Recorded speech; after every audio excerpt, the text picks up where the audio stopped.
Hi, my name's Peter Googe, Product Manager with Kuhn Krause, and in this video we're going to talk about correctly connecting an accelerator equipped with smart soil technology to the tractor.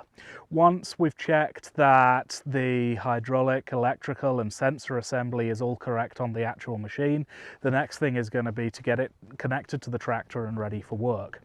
An accelerator with smart soil technology requires 3 hydraulic remote services from the tractor.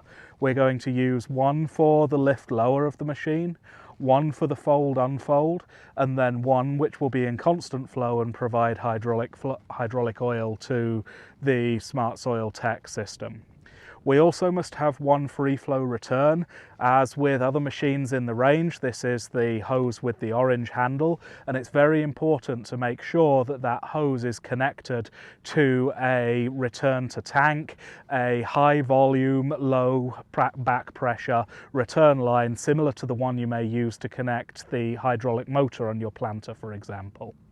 Once we've got the hydraulics connected up correctly, we'll go into the tractor cab and we'll set up the hydraulic remotes on the tractor terminal.